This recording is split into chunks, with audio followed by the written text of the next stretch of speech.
ಮಾನ್ಯ ರಾಜ್ಯಪಾಲರು ನಾನು ಈಗ ಪದವಿಯ ಅಧಿಕಾರ ಪದ ಹಾಗೂ ಗೌಪ್ಯತಾ ಪ್ರಮಾಣ ವಚನವನ್ನು ಬೋಧನೆ ಮಾಡಲಿದ್ದಾರೆ. ನಾನು ಡಿ.ಕೆ. ಶಿವಕುಮಾರ್ ಎಂಬ ಹೆಸರಿನಾದ ನಾನು ಕಾನೂನು ಮೂಲಕ ಸ್ಥಾಪಿತವಾದ ಭಾರತದ ಸಂವಿಧಾನ ವಿಷಯದಲ್ಲಿ ನಿಜವಾದ ಶ್ರದ್ಧೆ ಮತ್ತು ನಿಷ್ಠೆಯನ್ನು ಹೊಂದಿರುತ್ತೇನೆಂದು ನಾನು ಭಾರತದ ಸಾರ್ವಭೌಮತ್ವವನ್ನು ಮತ್ತು ಅಖಂಡತೆಯನ್ನು ಎತ್ತಿ ಹಿಡಿಯುತ್ತೇನೆಂದು ಮತ್ತು ಕರ್ನಾಟಕ ರಾಜ್ಯದ ಮುಖ್ಯಮಂತ್ರಿಯಾಗಿ ನನ್ನ ಕರ್ತವ್ಯವನ್ನು ಶ್ರದ್ಧಾಪೂರ್ವಕವಾಗಿ ಮತ್ತು ಅಂತಃಕರಣಪೂರ್ವಕವಾಗಿ ನಿರ್ವಹಿಸುತ್ತೇನೆಂದು ಭಯ ಅಥವಾ ಪಕ್ಷಾತೀತವಲ್ಲದೆ ರಾಗ ದ್ವೇಷವಿಲ್ಲದೆ ಎಲ್ಲ ಬಗೆಯ ಜನರಿಗೆ ಸಂವಿಧಾನಕ್ಕೆ ಮತ್ತು ಕಾನೂನಿಗೆ ಅನುಸಾರವಾಗಿ ನ್ಯಾಯಯುತವಾಗಿ ಮಾಡುತ್ತೇನೆಂದು ನನ್ನ ಅಜ್ಜ ಗಂಗಾಧರಜ್ಜನ ಹೆಸರಿನಲ್ಲಿ ಪ್ರಮಾಣ ಮಾಡುತ್ತೇನೆ. ಶ್ರದ್ಧಾಪೂರ್ವಕವಾಗಿ ಪ್ರತಿಜ್ಞೆಯನ್ನು ಮಾಡುತ್ತೇನೆ.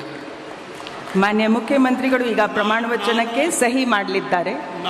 ನಾನು ಡಿ.ಕೆ. ಶಿವಕುಮಾರ್ ಎಂಬ ಹೆಸರಾದ ನಾನು ಕರ್ನಾಟಕ ರಾಜ್ಯದ ಮುಖ್ಯಮಂತ್ರಿಯಾಗಿ ನನ್ನ ಪರ್ಯಾಲೋಚನೆಗೆ ತರಲಾಗುವ ಅಥವಾ ನನಗೆ ತಿಳಿಯದೇ ಬರುವ ಯಾವುದೇ ವಿಷಯವನ್ನು ರಾಜ್ಯದ ಮುಖ್ಯಮಂತ್ರಿಯಾಗಿ ನನ್ನ ಕರ್ತವ್ಯವನ್ನು ಮುಕ್ತ ನಿರ್ವಹಣೆಯ ಅಗತ್ಯವಾಗುವುದೆಂದು ಸಂದರ್ಭದಲ್ಲಿ ಅಲ್ಲದೆ ಅನಾತ್ಯ ಯಾರೇ ವ್ಯಕ್ತಿಗೆ ಅಥವಾ ವ್ಯಕ್ತಿಗಳಿಗೆ ಪ್ರತ್ಯೇಕವಾಗಿ ಅಥವಾ ಪರೋಕ್ಷವಾಗಿ ತಿಳಿಸುವುದಿಲ್ಲ ಅಥವಾ ಬಹಿರಂಗಪಡಿಸುವುದಿಲ್ಲ ಎಂದು ನನ್ನ ಅಜ್ಜನ ವೀರ ಗಂಗಾಧರ ಅಜ್ಜರ ಹೆಸರಿನಲ್ಲಿ ಪ್ರಮಾಣ ಮಾಡುತ್ತೇನೆ. ಶ್ರದ್ಧಾಪೂರ್ವಕವಾಗಿ ಪ್ರತಿಜ್ಞೆಯನ್ನು ಮಾಡುತ್ತೇನೆ.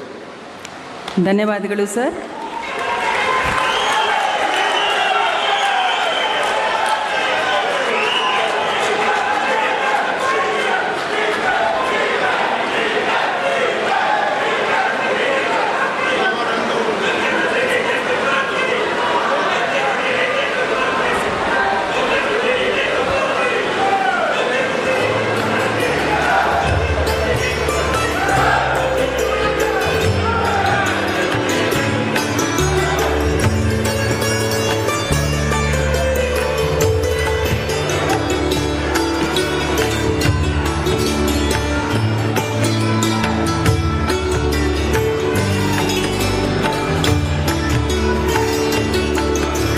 ಮಾನ್ಯ ಮುಖ್ಯಮಂತ್ರಿಗಳಿಗೆ ಹೂಗುಚ್ಛೆಯನ್ನು ನೀಡುವ ಮುಖಾಂತರ ಮಾನ್ಯ ರಾಜ್ಯಪಾಲರು ಅಭಿನಂದಿಸಲಿದ್ದಾರೆ.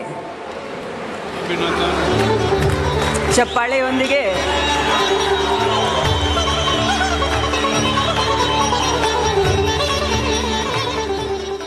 If you like this video, then like, share and subscribe to Mirror Now.